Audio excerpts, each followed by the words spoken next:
I'm not changing the format of these posts from political and cultural to film critiques, but pop culture is really important in understanding our culture at large.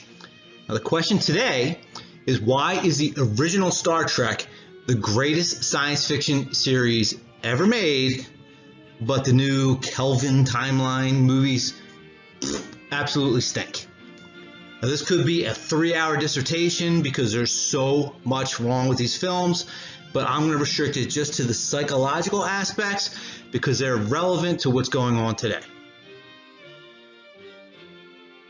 While Star Trek works as an ensemble cast, it's irrefutable that all the action, all the story, all the development really centers around the central character, which is Captain James Tiberius Kirk. Now, the Shatner Kirk was the very personification of perfect leadership. Chris Pine, he's kind of a putz. Why is that?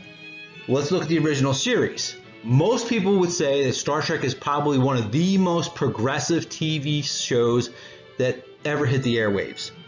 That said, there are a ton of elements in that show that if they aired today would drive leftists absolutely crazy. Today, Kirk would be considered a swaggering, misogynist womanizer who is just as comfortable solving problems with his fists and his lips as he is with his mind. Now, to understand Kirk, you have to understand his creator. Gene Roddenberry was no hippie. In fact, he flew 89 combat missions in World War II before he followed in his father's footsteps to become a member of the Los Angeles Police Department. Because he understood the ideal of masculine leadership, he embodied his character Kirk with all those attributes and made him an archetype of it. Now, the goofballs associated with the J.J. Abrams movies, all they really have to go on is the other garbage produced by Hollywood. In the original series, Spock represents cold rationality. He was the original Ben Shapiro, facts don't care about your feelings guy. Then we have his polar opposite, and this is a key point where the movies get it completely wrong. In the show, Spock's polar opposite was McCoy. McCoy was over-emotional. He was full of compassion and empathy, but he certainly wasn't the go-to guy when Kirk needed a rational, factual analysis of the situation. As they were each extremes, neither one was really suited to be the captain of the Enterprise. Instead, they served as Kirk's two Jiminy Crickets, one on each shoulder, speaking in each ear, informing the complete man.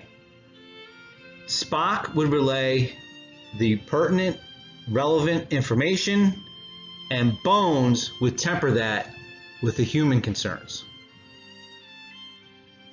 Spock couldn't lead the Enterprise effectively because he's simply unrelatable.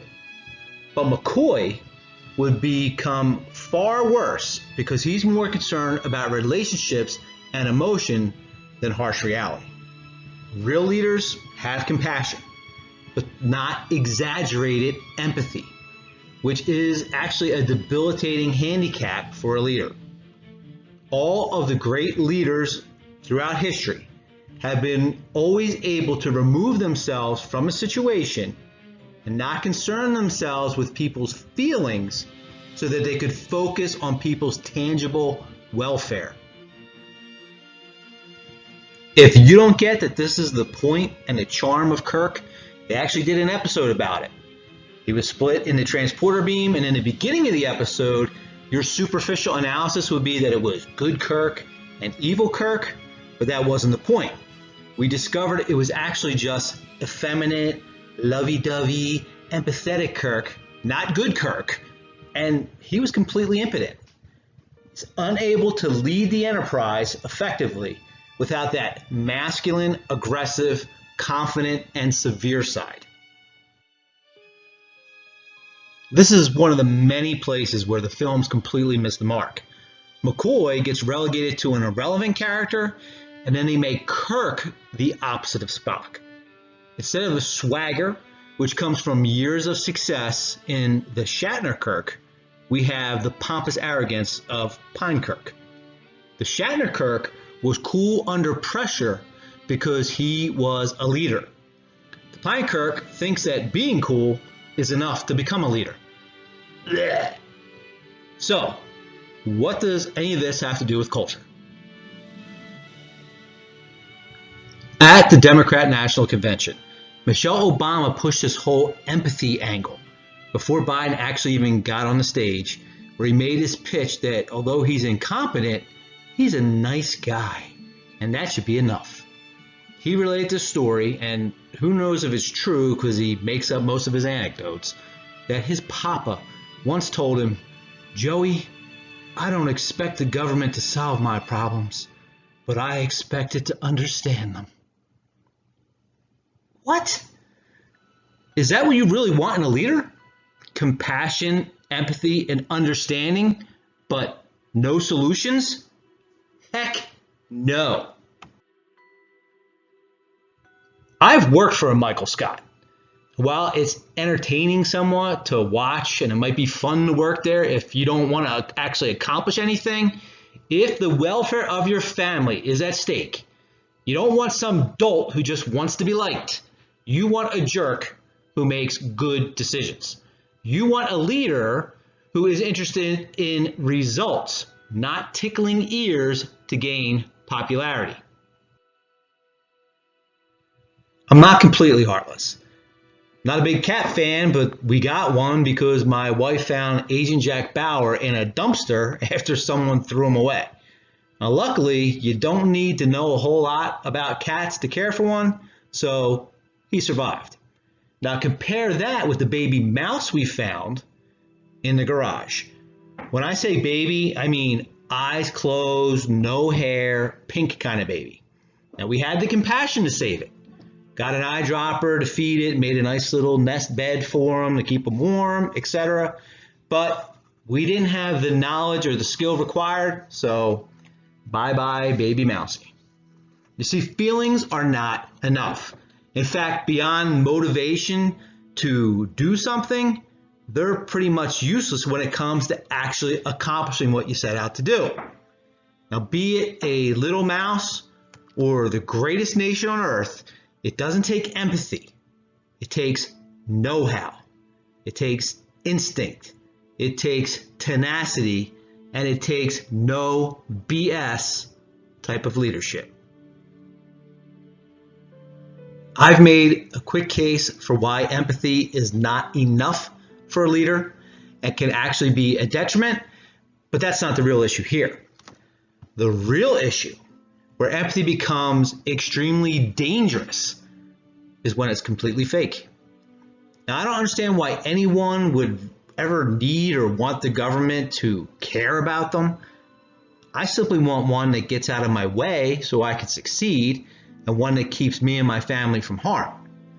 I'm not going to psychoanalyze anyone, but if you need a president or some other kind of politician who cares about and understands you, you're probably lacking that affection and relationship in your real life.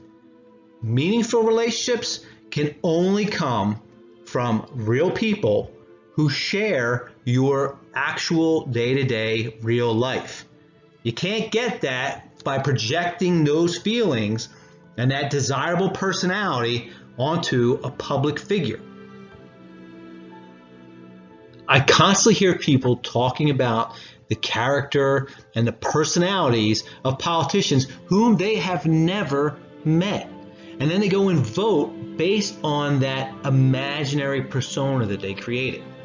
And do you really think that the kind and compassionate politicians are really all that kind and compassionate?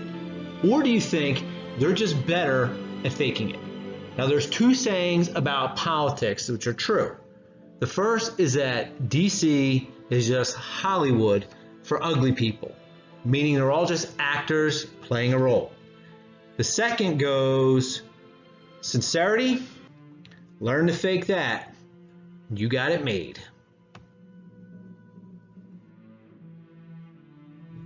Google worst jobs for empaths.